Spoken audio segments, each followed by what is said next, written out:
Lucas capítulo 3. Juan el Bautista. Juan el Bautista, el hijo de Zacarías, vivía en el desierto. Dios le habló allí, en el desierto, cuando Tiberio tenía ya 15 años de ser el emperador romano y Poncio Pilato era el gobernador de la región de Judea. En ese tiempo, Herodes Antipas gobernaba en la región de Galilea. Por su parte, Filipo, el hermano de Herodes, gobernaba en las regiones de Iturea y Traconítide. Lisanias gobernaba en la región de Abilene. Anás y Caifás eran los jefes de los sacerdotes del pueblo judío. Juan fue entonces a la región cercana al río Jordán. Allí le decía a la gente: bautícense y vuélvanse a Dios. Solo así Dios los perdonará. Mucho tiempo atrás, el profeta Isaías había escrito acerca de Juan. Alguien grita en el desierto: prepárenle el camino a nuestro Dios, ábranle paso, que no encuentre estorbos. Rellenen los valles y conviertan en llanura la región montañosa. Enderecen los caminos torcidos, todo el mundo verá al Salvador que Dios envía. Mucha gente venía para que Juan los bautizara y él les decía: ustedes son unas víboras, ¿creen que van a escaparse del castigo que Dios les enviará? Muestren con su conducta que realmente han dejado de pecar. No piensen que van a salvarse solo por ser descendientes de Abraham. Si Dios así lo quiere, hasta estas piedras las puede convertir en familiares de Abraham. Cuando un árbol no produce buenos frutos, su dueño lo corta de raíz y lo quema. Y Dios ya está listo para destruir a los que no hacen lo bueno. La gente le preguntaba: ¿y entonces qué podemos hacer? Él les respondía: el que tenga 2 mantos, comparta uno con quien no tenga nada que ponerse. El que tenga comida, compártala con quien no tenga nada que comer. Vinieron también unos cobradores de impuestos y le preguntaron a Juan: Maestro, ¿qué podemos hacer para salvarnos? Juan les contestó: no le cobren a la gente más dinero del que debe pagar. Unos soldados preguntaron: Juan, ¿qué podemos hacer nosotros? Él les contestó: ustedes amenazan a la gente y la obligan a que les dé dinero. Solo así le prometen dejarla en paz. No lo vuelvan a hacer y quédense satisfechos con su salario. Todos se admiraban y querían saber si Juan era el Mesías que esperaban, pero Juan les respondió: yo los bautizo a ustedes con agua, pero hay alguien que viene después de mí y que es más poderoso que yo. Él los bautizará con el Espíritu Santo y con fuego. Yo ni siquiera merezco ser su esclavo. El que viene después de mí separará a los buenos de los malos. A los buenos los pondrá a salvo, y a los malos los echará en un fuego que nunca se apaga. De este modo y de otras maneras, Juan anunciaba las buenas noticias a la gente. Además, reprendió a Herodes Antipas porque vivía con Herodías, la esposa de su hermano Filipo, y por todo lo malo que había hecho. Pero a toda su maldad Herodes añadió otra mala acción: puso a Juan en la cárcel. Juan bautiza a Jesús. Cuando Juan terminó de bautizar a todos, Jesús vino y también se bautizó. Mientras Jesús oraba, el cielo se abrió y el Espíritu Santo bajó sobre él en forma de paloma. Luego se oyó una voz que desde el cielo decía: tú eres mi Hijo, a quien quiero mucho, estoy muy contento contigo. Los antepasados de Jesús. Jesús comenzó a predicar cuando tenía unos 30 años y según la gente era hijo de José. Esta es la lista de sus antepasados: José, Elí, Matat, Leví, Melquí, Janaí, José, Matatías, Amós, Nahum, Esli, Nagai, Mahat, Matatías, Semei, Josec, Joyadá, Joanán, Resá, Zorobabel, Salatiel, Neri, Melquí, Adí, Cosam, Elmadam,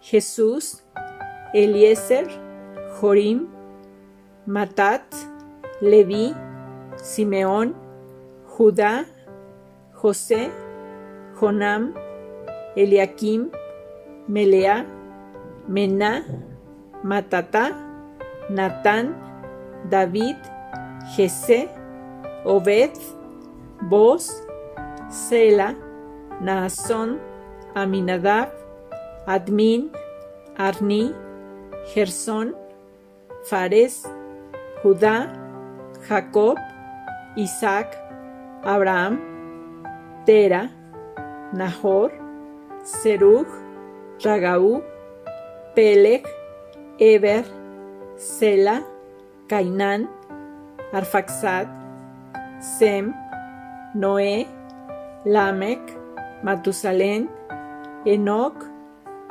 Jeret, Mahalalel, Cainán, Enos, Set, Adán, Dios mismo. Lucas capítulo 4. Jesús vence al diablo.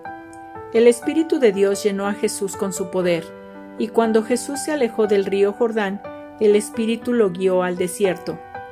Allí, durante 40 días, el diablo trató de hacerlo caer en sus trampas, y en todo ese tiempo Jesús no comió nada. Cuando pasaron los 40 días, Jesús sintió hambre. Entonces el diablo le dijo: «Si en verdad eres el Hijo de Dios, ordena que estas piedras se conviertan en pan». Jesús le contestó: «La Biblia dice, no solo de pan vive la gente». Después el diablo llevó a Jesús a un lugar alto. Desde allí, en un momento, le mostró todos los países más ricos y poderosos del mundo y le dijo: «Todos estos países me los dieron a mí, y puedo dárselos a quien yo quiera.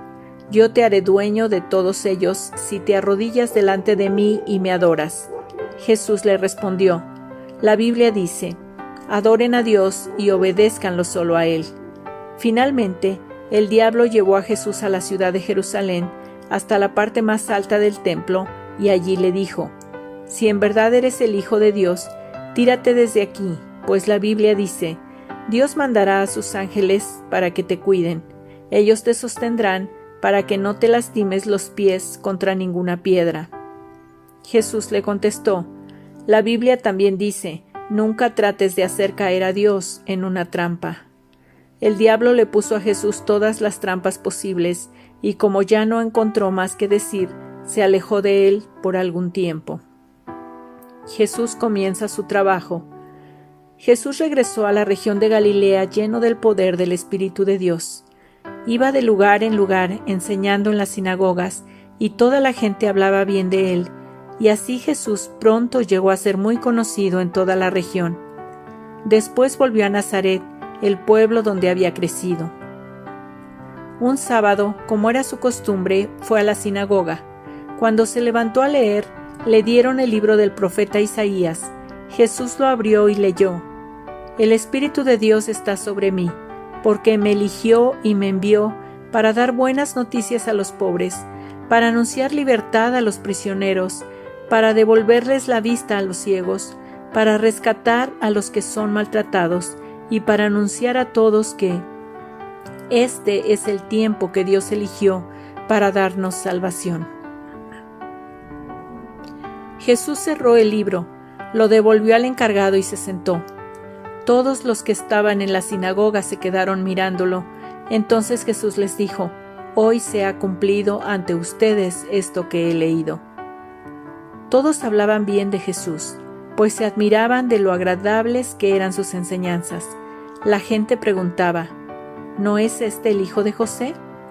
Jesús les respondía: «Sin duda ustedes me recitarán este dicho: Médico, primero cúrate a ti mismo.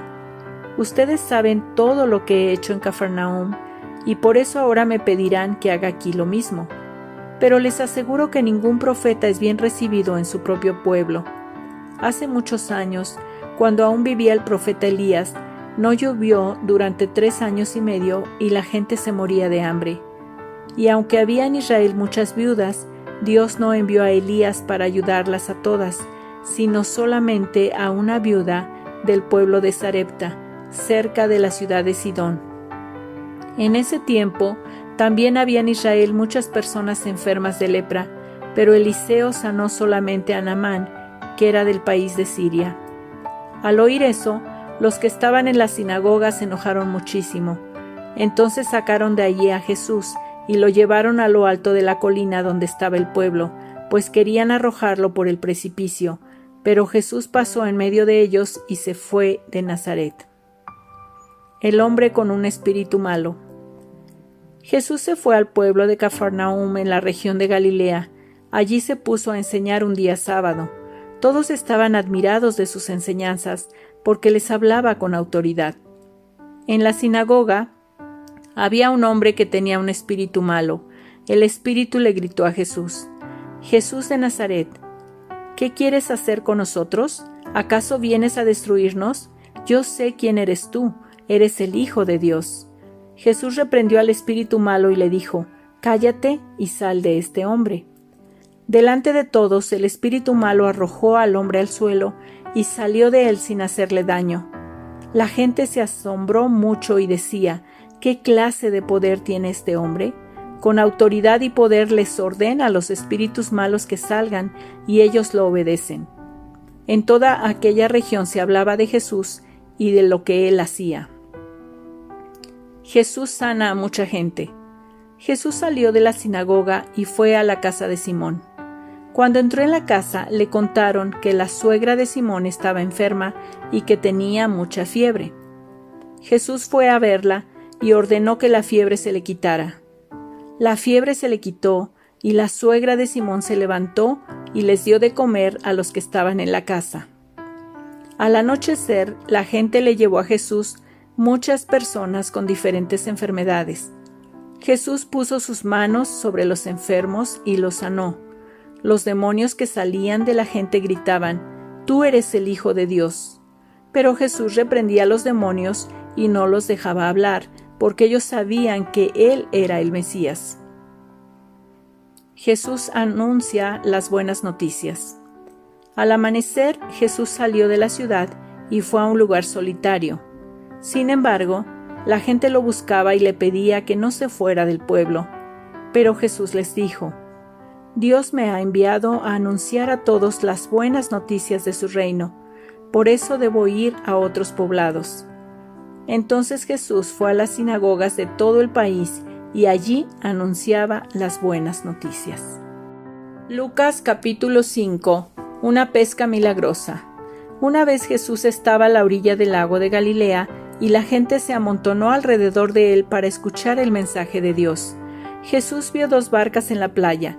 Estaban vacías porque los pescadores estaban lavando sus redes. Una de esas barcas era de Simón Pedro. Jesús subió a ella y le pidió a Pedro que la alejara un poco de la orilla. Luego se sentó en la barca y desde allí comenzó a enseñar a la gente. Cuando Jesús terminó de enseñarles, le dijo a Pedro: «Lleva la barca a la parte honda del lago y lanza las redes para pescar». Pedro respondió: «Maestro, toda la noche estuvimos trabajando muy duro y no pescamos nada, pero si tú lo mandas, voy a echar las redes». Hicieron lo que Jesús les dijo y fueron tantos los pescados que recogieron que las redes estaban a punto de romperse. Entonces hicieron señas a los compañeros de la otra barca para que fueran enseguida a ayudarlos. Eran tantos los pescados que, entre todos, llenaron las 2 barcas, y las barcas estaban a punto de hundirse. Al ver esto, Pedro se arrodilló delante de Jesús y le dijo: «Señor, apártate de mí, porque soy un pecador». Santiago y Juan, que eran hijos de Zebedeo, Pedro y todos los demás estaban muy asombrados por la pesca tan abundante. Pero Jesús le dijo a Pedro: «No tengas miedo. De hoy en adelante, en lugar de pescar peces, voy a enseñarte a ganar seguidores para mí». Los pescadores llevaron las barcas a la orilla, dejaron todo lo que llevaban y se fueron con Jesús. Jesús sana a un hombre. Un día Jesús estaba en un pueblo. De pronto llegó un hombre que estaba enfermo de lepra. Se inclinó delante de Jesús hasta tocar el suelo con la frente y le suplicó: «Señor, yo sé que tú puedes sanarme. ¿Quieres hacerlo?». Jesús extendió la mano, tocó al enfermo y le dijo: sí quiero, queda sano. De inmediato, el hombre quedó completamente sano. Después Jesús le dijo: no le digas a nadie lo que sucedió. Ve con el sacerdote y lleva la ofrenda que Moisés ordenó. Así los sacerdotes verán que ya no estás enfermo. Jesús se hacía cada vez más famoso. Mucha gente se reunía para escuchar su mensaje y otros venían para que Él los sanara. Pero Jesús siempre buscaba un lugar para estar solo y orar. El hombre que no podía caminar. En cierta ocasión, Jesús estaba enseñando en una casa. Allí estaban sentados algunos fariseos y algunos maestros de la ley. Habían venido de todos los pueblos de Galilea, de Judea y de la ciudad de Jerusalén para oír a Jesús. Y como Jesús tenía el poder de Dios para sanar enfermos, llegaron unas personas con una camilla en la que llevaban a un hombre que no podía caminar. Querían poner al enfermo delante de Jesús, pero no podían entrar en la casa porque en la entrada había mucha gente. Entonces subieron al techo y abrieron allí un agujero. Por ese agujero bajaron al enfermo en la camilla hasta ponerlo en medio de la gente delante de Jesús. Cuando Jesús vio la gran confianza que aquellos hombres tenían en él, le dijo al enfermo: amigo, te perdono tus pecados. Los maestros de la ley y los fariseos pensaron: ¿y quién se cree que es? ¿Qué barbaridades dice contra Dios? Solo Dios puede perdonar pecados. Jesús se dio cuenta de lo que estaban pensando y les preguntó: ¿por qué piensan así? Díganme, ¿qué es más fácil, perdonar a este enfermo o sanarlo? Pues voy a demostrarles que yo, el Hijo del Hombre, tengo autoridad aquí en la tierra para perdonar pecados. Entonces le dijo al hombre que no podía caminar: levántate, toma tu camilla y vete a tu casa. En ese mismo instante y ante la mirada de todos, el hombre se levantó, tomó la camilla y se fue a su casa alabando a Dios. Todos quedaron admirados y llenos de temor y comenzaron a alabar a Dios diciendo: ¡qué cosas tan maravillosas hemos visto hoy! Jesús llama a Mateo. Después de esto, Jesús se fue de aquel lugar. En el camino vio a un hombre llamado Mateo, que estaba cobrando impuestos para el gobierno de Roma. Jesús le dijo: sígueme. Mateo se levantó, dejó todo lo que tenía y lo siguió. Ese mismo día, Mateo ofreció en su casa una gran fiesta en honor de Jesús. Allí estaban comiendo muchos cobradores de impuestos y otras personas. Algunos fariseos y maestros de la ley comenzaron a hablar contra los discípulos de Jesús y les dijeron: ¿por qué comen ustedes con los cobradores de impuestos y con toda esta gente mala? Jesús les respondió: los que necesitan del médico son los enfermos, no los que están sanos. Yo vine a invitar a los pecadores para que regresen a Dios, no a los que se creen buenos. Jesús enseña sobre el ayuno. Algunas personas le dijeron a Jesús: los discípulos de Juan el Bautista y los seguidores de los fariseos siempre dedican tiempo para ayunar y para orar. Tus discípulos, en cambio, nunca dejan de comer y de beber. Jesús les respondió: los invitados a una fiesta de bodas no ayunan mientras el novio está con ellos, pero llegará el momento en que se lleven al novio y entonces los invitados ayunarán. Jesús también les puso esta comparación: si un vestido viejo se rompe, nadie corta un pedazo de un vestido nuevo para remendar el viejo. Si lo hace, echa a perder el vestido nuevo. Además, el remiendo nuevo se verá feo en el vestido viejo. Tampoco se echa vino nuevo en recipientes viejos, porque cuando el vino nuevo fermente, hará que reviente el cuero viejo. Entonces se perderá el vino nuevo y los recipientes se destruirán. Por eso hay que echar vino nuevo en recipientes de cuero nuevo. Además, si una persona prueba el vino viejo, ya no quiere beber vino nuevo, porque habrá aprendido que el viejo es mejor.